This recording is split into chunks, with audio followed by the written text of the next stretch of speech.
Hello and welcome to the Fishing Guide Podcast. I'm your host, Brad Wiegmann. I have Greg Robinson in the house. We're talking electronics, a lot of stuff happening with electronics. I thought, man, why not have Greg out here? We'll talk about electronics, get his insight to it. He's a big Garmin man, so we will find out what he's doing. We do a lot of electronic guide trips, Greg and I do, and so we kind of see that. And I write articles about electronics.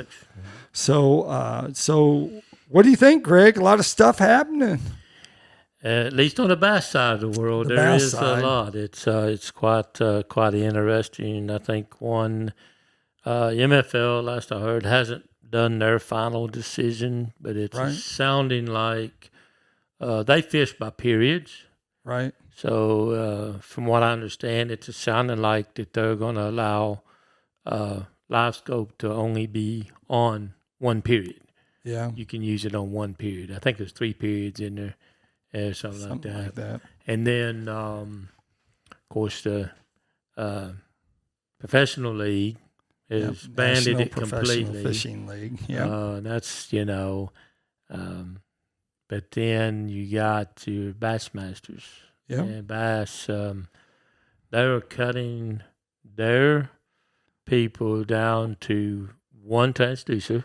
Right. One live forward-facing sonar. One forward-facing. Yeah. It can either be a 32 or 34 or the 1 or a 2, the way I understand it. Active target. But they can have 360.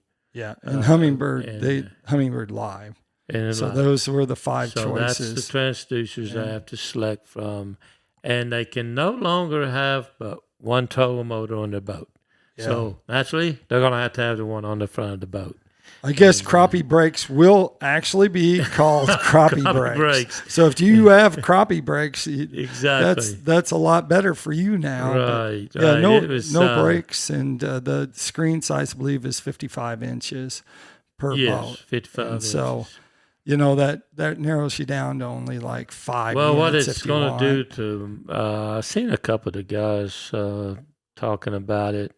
Forget the one guy's name I was watching last night, in fact, on YouTube. Right. He posted, and he has a 22-inch NBT, and then he has a 12 and a 12. But anyway, with all what he has, he's sitting at 56 inches. Right. So he's either got to get one of those others to be 1 inch shorter, or his NBT be a 21. Right. So he said he's got to decide which one. He spent a lot of money on that NBT. I'm thinking he might keep that. Exactly.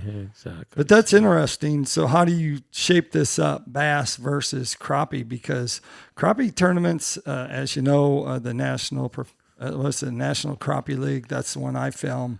Yeah. They have divisions. So if you have multiple rods, or if you're a couple, they really don't have a trolling division yet where you don't have live scope. As far as in the crappie world, at one point in time, your single pole guy struggled to compete against the spider rigger. Right. And, and so naturally the spider rigging people were winning more of the tournaments at certain times of the year. Right. And then, and so we went with that. And then, of course, now you got the forward-facing sonar, and crappie is allowing it so far to this degree. I don't really foresee them changing it. Right. Any regulations they have changed to follow suit. Now they have adjusted their limits. Used to they had 7. They caught 7 in a tournament. Right. And now to weigh in, and now they can only weigh in 5. Yeah, tournament. So, the crappie tournaments are like ounces exactly. of big fish one day. That usually makes them the winner. So we'll see how that goes. For most part, as far as in the crappie world, the love haters have finally, kind of gotten along a little better, I guess you can say. The ones that are going to do it are going to do it. The ones that aren't doing it, they're catching fish and they're going to do their thing and go on. So it seems kind of odd because as guides, we go out and we take people and we teach people how to use forward facing, to use it and do it better. And you can see as you get better with it, how it becomes more an effective tool. But depending on what you're fishing for and the time of year, you know, it can all make a difference. What do you think? What do you think about, you know, that's only certain number of anglers. So if we put a number down, maybe that's only like 400 anglers, or even if it was 10,000 anglers, that still leaves all the people that still leaves 100,000 exactly with live scope. So how do you think that'll play out? The states here in Arkansas have not regulated any lakes or made any changes far to legislation, and you know darn well Louisiana and Oklahoma, they ain't going to change nothing. No, I mean they got so many fish. Yeah, they may fine you for not having live scope. Right. Well, and I think the only one so far that I know of it has adjusted anything to the limits is Grenada. Limits would be Mississippi. Yeah, Grenada did one lake, but Grenada's got so much pressure on it. So that's just on Grenada. I think the big four is but one's drained, so something really like just that. the three. So exactly. Arky Butler, you can take a live scope out there, but you better have sunglasses because there ain't no water there. But I mean, so put it in the simulator mode. I think that actually I think some of that had less to do with forward facing, had more to do with the pressure that these lakes are getting. A lot of it. And, I'm sure someone will correct us, but I know too in Mississippi, some of those lakes as well. They regulated a lot of that, and they changed a lot of that. It'd be just like it is here or anywhere else, with the expenses that it's costing at this day and time to go to a tournament. You're there a week, you do your 3 days pre-fishing, and they got to be where there was a lot of guys that would stay a few days later, right? Or they spent some of their pre-fishing time guiding to help subsidize the cost, and they've raised those fees now to the point that not too many people are going to spend that kind of out-of-state price for their guide fee to be able to try to help out on those expenses. So I think that's helped take some of that pressure off of those lakes as well, because they would go down there to fish, and then they would just stay there for another week or two and guide. Right. And so they've changed that up as well, I believe. Yeah, we're going to foresee some of the future here. I wish I had an envelope and I'd blow it open like Johnny Carson. Crystal ball.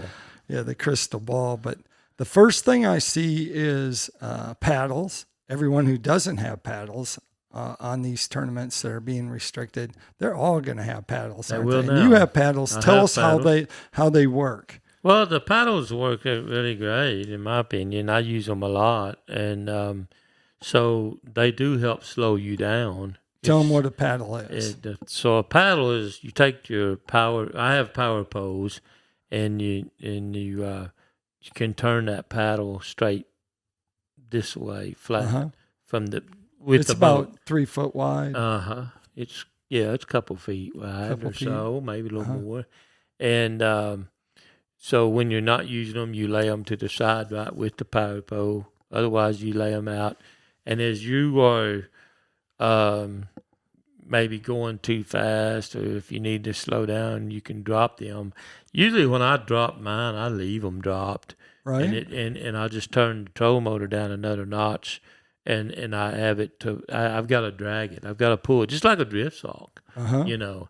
And then also it helps with wind. Right. If you take a windy situation and you got the wind, that's a pushing you or whatever, you can drop them, and that helps hold your boat more stable as well. I have even been in the position where I'm not really needing my power pose, but the wind is blowing, kind of like blowing the back of the boat around. So I just leave them in that position and drop them, and it's a pushing again. And it may blow it around, but it's not blowing it around as much. And so we so use here's them for the several here's deals. here's the future of paddles. The guys in BASS are going to take it and they're going to modify their power poles. So they have like a couple different arms that come down, one to go on the ground and the other one to hold their board. And they're literally going to lift the board up with the flip and lift that board straight up. So it's like a foil. And then when they want it down, they're going to press it down on the back side. And we're talking, it's going to be like a 5-foot board by 8-foot board, a big old foil. And the back side will have their sponsors will all be listed right there. And then when they go down the lake, they lift it up and it's a foil and it keeps them going down the lake straight. So I'm going to say that someone is going to be creative. Ben, hopefully you do that. Give me some credit if you do. It's going to be called the Brad foil. There you go. That's what we're going to name it. And the next thing we can foresee is the electronic, the multifunction device, MFDs, which is sonar GPS unit. Yeah. They're going to make them incredibly better.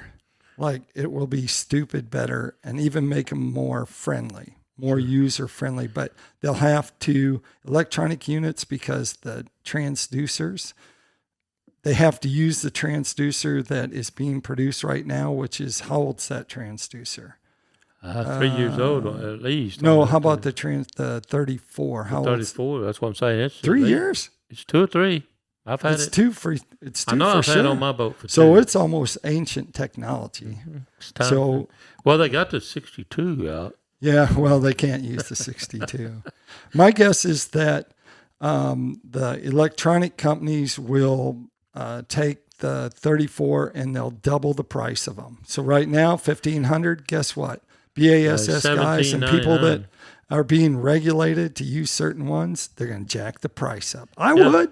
It's consumer demand. You're going to bring the demand in. So I wonder if Bass is going to compensate and pay the difference, the $1,500 difference. And that's also seen too.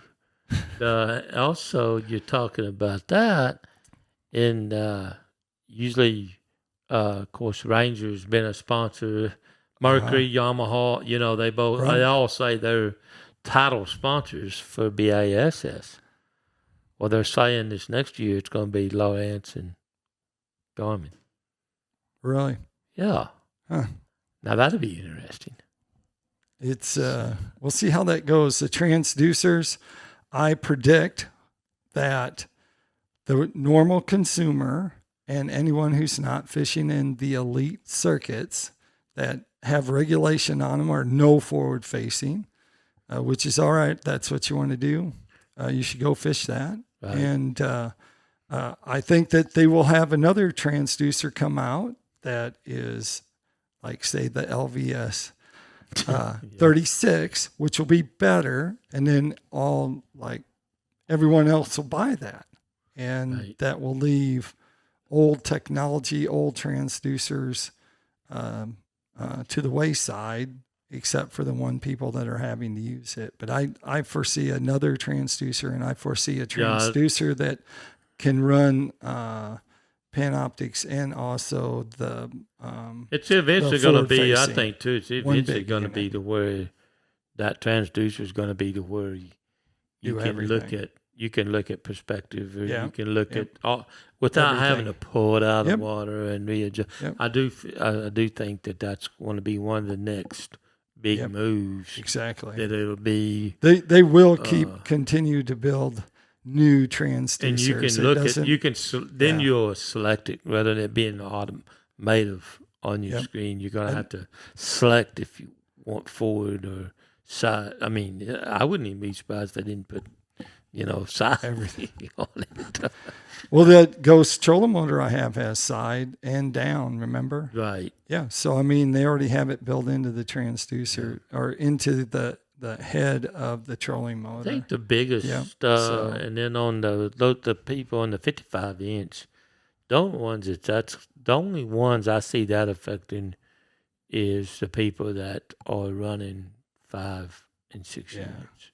You just use some 9-inch units; it'll be all right. Well, I mean, I know, It'll be okay. I do understand. So it's a little bit different direction, but of what we've been talking. But like on the Garmin's mapping's pretty good and stuff. The map card's better than what's on the unit, in my personal opinion. They bought Navionics a while back, right? And then 6, 7 years ago. But then you take,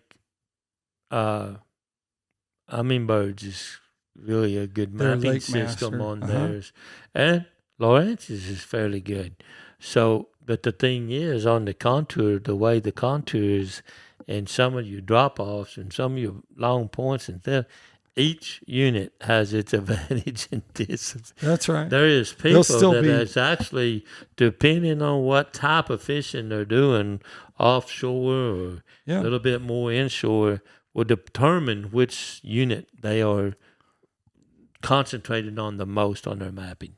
In general, my opinion of banning forward-facing sonar or restricting it comes back to being a co-angler, and they said co-anglers didn't have no thing. But if you're sitting there watching someone sight fishing, it seems to me that is actually worse than at least being out in the middle. You got a shot. Exactly. You just drag around. Maybe something will bite it. But if you're stuck and someone's been fishing for that bed and fish for 2 or 3 hours. Well, if you was in the boat with one of them, if you was a co-angler with one that had it in the back looking off to each side, I guess you could watch that one screen. And dude, you could just drag the stuff, and sooner or later you're gonna run across the fish.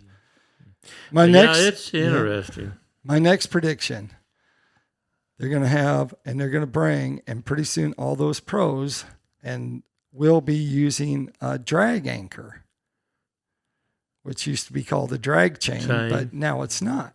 So now all of a sudden, and you guys feel free to put them in your boat and call them the Brad chain. And so they're going to use drag chains in shallow reservoirs like in Florida, and they're literally going to put those in their boat. And then that means that the person, get this, the regulation 50 feet away from someone who's anchoring. Well, that's an anchor. Right. So that means they'll have to move farther away from each other. Who's going to regulate that, and how are you going to know that it's 50 feet? 50 foot. Yeah. And so you will see people, someone will win one. I'll go back and I'll replay this after the dude wins it. Did you hear that at one time one of them was talking about even if they did not ban live scope or put some restrictions on it, they were going to restrict the lures? Have you seen that? The lures. I believe it was Scott Martin that I heard was talking about that. If you're worried about lure sales and you have a lure company, and that's you don't controlling change the price. If you don't change what you're trying to sell to the consumer, and you're not making money, I'm sorry to say this, but somewhere in your business format, you need to correct that. Just like trying to sell leaded gas. Nobody's trying to sell leaded gas because no one has cars that run on lead. Yep. Or if they do, it's super guys old. with boats and lawnmowers. Yeah. So, I mean, it goes back to, just what everyone's using now is unleaded. So you have to change with the times, and that's what it goes. But we'll see how many of our predictions come through. I can't wait for that first dude to pull out his chain and throw it down there. And some guy pull up 49 feet from him, and he looks over and says, "I'm anchored down." Yep. And what does anchor mean? So, I mean, if it's a rope, just something that is supposed to keep you in place. Exactly. But an anchor doesn't always keep you in place. It's opening up a big can of worms. Let's see, I am, baby. I am. I was thinking about I'd use a drag chain if I was on Lake Washington. Yeah. Because I don't have power poles. Right. I would absolutely positively use a drag chain. I actually know someone who used one, broke his power poles, or not maybe his power poles, but maybe his trolling motors died or something. So his power brakes or crappie brakes didn't work, and so they actually use use drag chains. But most of Lake Washington is 5 foot deep. Right. It's maybe 7, and so they work great down there. Put the power post down a little deeper and just barely touched it. There you go. You need to get one of those big foil things. You can be the first person that's go. driving around Well, with I've the big board. Greg's guide service. I've been pondering the electronic tow install. motors here lately. So Yeah. Oh, and even though we didn't mention it, the only company right now that has an electronic has a trolling motor that has reverse built into the unit, into the shaft, into the whole trolling motor is the power pole move. Or that's right. Yeah. So it's the only one that has it. I predict that within 6 months to 8 months, whatever month this is, I'd say 4 months, everybody will have reverse on their trolling motor. You'll be able to hit it on a switch and it'll reverse it. Yeah. And so whatever the principle of that is, they already have a trolling motor, and they said all you could do is that, so you can expect to see that. But that's the world according to electronics. We may get back on it in a couple months, and may get back on it another month and get on this. And we'll see. Frank Havisack is going to be on one of the podcast shows coming up. He may have an opinion on this, so it'll be interesting. Yeah, I've been watching him lately. He's pretty cool. So that may be a 2-parter. So it may take 2 to do that. A couple of times on that one, yeah. That's right. That takes us to Tackle Time. Tackle Time sponsored by PICO Lures. PICO Lures has a complete line of hard and soft baits. You can check them out online at picolures.com. Of course, they have lures for bass fishing, crappie fishing, walleye fishing, all kinds of game fish. So if you're looking at finding something that you can do and catch a bunch of fish at, go to their website, or some of the stores actually have them in stock. So make sure you do that. Greg, if they want to find out more about everything you do, because you do a whole bunch of stuff, where would they go? 479-601-1683 or Greg's Guide Service on Facebook. And you do some installs? Yes, sir. Yep. So check them out. He's in Northwest Arkansas on Beaver Lake. Like I always like to say, make sure you keep your hook sharp, your lures in the water.